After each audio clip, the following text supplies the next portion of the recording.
फिलहाल बहुत शुक्रिया आपका इन तमाम जानकारियों के लिए। बढ़ेंगे आगे। भारतीयों के रेस्क्यू के लिए ऑपरेशन सिंधु जारी है। ईरान में फंसे 110 भारतीय छात्रों को दिल्ली लाया गया। 110 भारतीयों को लेकर दिल्ली पहुंचा है विमान। ईरान में फंसे 110 भारतीय छात्र दिल्ली लाए गए हैं। तो अब ईरान में फंसे हुए छात्रों को निकालने का काम तेजी से देखा जा रहा था और 110 भारतीय छात्रों को अब दिल्ली लाया गया है। दिल्ली पहुंचा दिए गए हैं ये छात्र सही सलामत। इससे पहले जब ईरान में छात्र थे, इन्हें लगातार गाइड जो है वो किया जा रहा था भारतीय दूतावास की तरफ से, और उसके बाद हालात जब बिगड़ते नजर आए तो तुरंत ये फैसला भारतीय दूतावास की तरफ से लिया गया कि बस अब तुरंत वापसी करिए, घर वापसी करिए, क्योंकि हालात गंभीर होते जा रहे हैं और समय के हिसाब से ना जाने हालात और कितने गंभीर होंगे। इसलिए कोई संकट आ पड़े इन छात्रों पर, उससे पहले ही इनको रवाना किया गया। 110 इनकी संख्या है और 110 छात्रों को, भारतीय छात्रों को दिल्ली पहुंचाया गया है।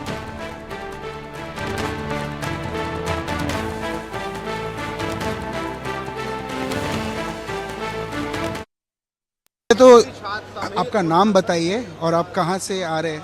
मेरा नाम तमहीदुल इस्लाम है और मैं JNK से हूँ। और कहाँ थे आप? सिचुएशन कैसी है वहाँ की? Iran Urmia university of medical science का 5th ईयर स्टूडेंट हूँ। तो वहाँ हालात कशीदगी थी, बहुत ख़राब थे।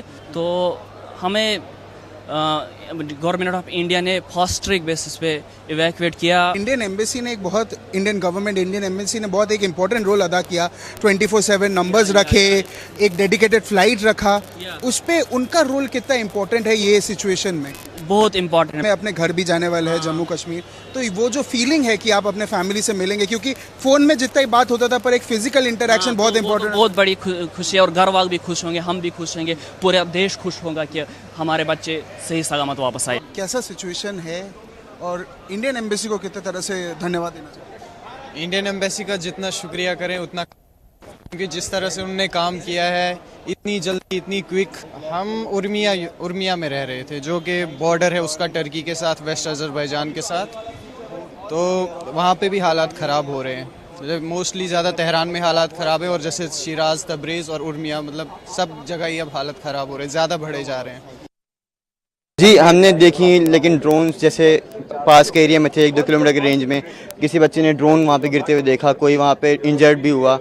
तो वो बहुत ज़्यादा ख़तरनाक था, मतलब बच्चों के लिए लाइफ में कभी ऐसा देखा नहीं ना, तो इसलिए वो बहुत मुश्किल था। बट इंडियंस जो भी हैं, मतलब जिन्होंने गवर्नमेंट में जो ऑफिशियल्स हैं उन्होंने हमें सेव किया और हम सैल्यूट है हमारा उनके लिए जिन्होंने हमें सेव किया और we are very happy now.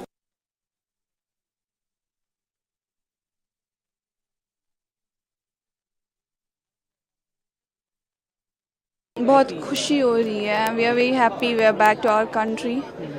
सो वहाँ पे हालात बहुत ज़्यादा ख़राब थे, तो हम बहुत खुश हैं, हम अपनी कंट्री आए हैं वापस, अपने पेरेंट्स से, फ्रेंड्स से मिल सकते हैं।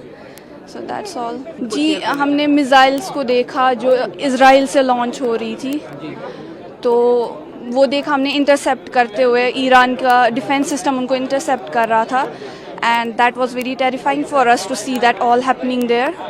So we are very thankful to them that they helped us a lot. जी पहले तो कहाँ थे आप और कब आए हो आप वापस? हम उर्मिया यूनिवर्सिटी से ताल्लुक़ रखते हैं, उर्मिया सिटी से, जो कि north west part of Iran में लोकेटेड है। तो हम 16 तारीख को वहाँ से मूव हुए थे टुवर्ड्स अर्मीनिया। तो उसके बाद हमें अर्मीनिया एक दिन रहे वहाँ, तो उसके बाद हमें इवैक्यूएट कर दिया टुवर्ड्स इंडिया। तो और सिचुएशन की अगर बात करें, सिचुएशन बेहतर है, ख़राब है, पहले से बेटर है, क्या है सिचुएशन? सिचुएशन जैसे उर्मिया में तो ज़्यादा कोई मेजर स्ट्राइक हुई नहीं, तो लेकिन जो तेहरान और इस्फहान सिटीज़ हैं वहाँ बहुत ज़्यादा मेजर स्ट्राइक हुई और बहुत नुकसान भी हुआ है वहाँ। सिचुएशन का कुछ पता नहीं, क्योंकि लेकिन हर रात को वहाँ शाम को मिसाइलें चलती थी, तो हमारी 1-2 बार बिल्डिंग जो थी हमारी वो भी हिलने लगी थी, तो उससे हम बहुत डरे थे। मेरा एक आखिरी सवाल ये रहेगा, क्योंकि अभी आप क्या अपील कर रहे हो, क्योंकि इन्होंने कहा कि आप लोग को लोकल बस प्रोवाइड किया गया है, तो अगर आप हमारे टेलीविज़न के जो व्यूअर्स हैं जो देख रहे होंगे, क्या अपील करोगे कि क्या चाहिए होगा अभी आपको टू गो टुवर्ड्स श्रीनगर? देखिए अभी तक दिल्ली तक तो काफ़ी अच्छा था, क्योंकि हमें अच्छी तरह लाया गया, लेकिन यहाँ से स्टेट गवर्नमेंट थी हमारी, तो हमें अर्मीनिया में बोला गया था कि आप लोगों को बराबर अपने जहाँ आपकी डेस्टिनेशन है, फाइनल डेस्टिनेशन, उधर तक रखा गया है। एक और वीडियो कुछ दिखाना चाहते थे, क्या है? मिसाइलें दिखाना चाह रहे अगर उस तरफ कैमरा की तरफ आप घुमा दें।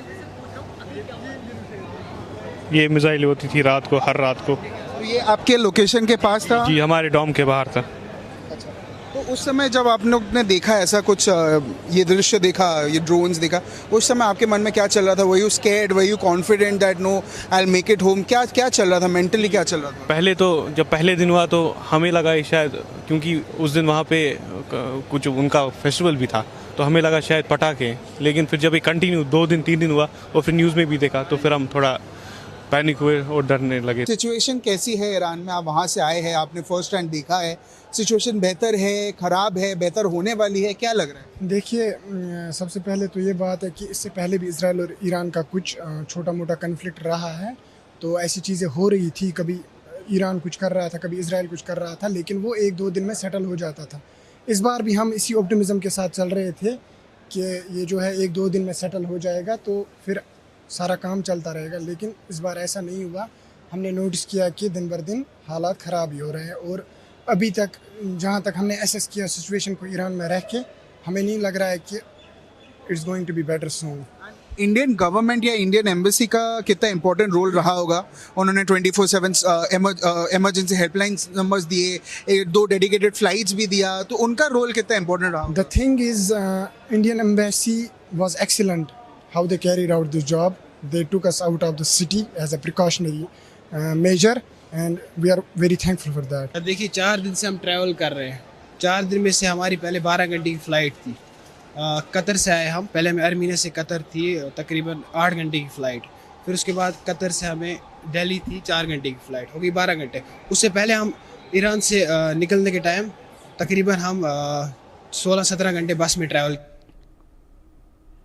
और अब ये तस्वीरें देखिए, ये जो तस्वीर है ये उस बस की तस्वीर है जिसमें तमाम कश्मीरी छात्रों को कश्मीर ले जाया जाएगा, जम्मू कश्मीर ले जाया जाएगा। ये वो छात्र हैं जिन्हें ईरान से दिल्ली पहुंचाया गया है, और दिल्ली आने के बाद अब इन छात्रों को इन्हीं बसों से इनके घर पर पहुंचाया जाएगा। बिल्कुल घर के ठीक सामने सही सुरक्षित इन छात्रों को पहुंचाया जाएगा।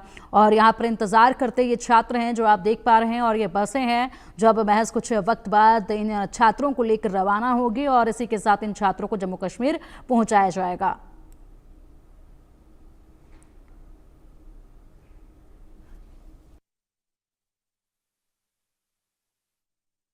बसेस भेजी है, 10:30 हो रहे हैं, हमें कोई बसेस रिसीव नहीं हुई है, कोई भी बस नहीं आई है, कुछ नहीं, कोई चीज नहीं। हम सुबह से भूखे हैं यहाँ पे, 3:30 हम लैंड हुए हैं, अभी 10:30 हो गए, और ये कोई रिस्पॉन्सिबिलिटी नहीं ले रहे हैं। ये J&K हाउस से है, हमने इनको सुबह भी बोला, we are very disheartened and we are very disappointed from our government, from each and every person here, जो हमें ये झूठे दिलासे दे रहे हैं सुबह।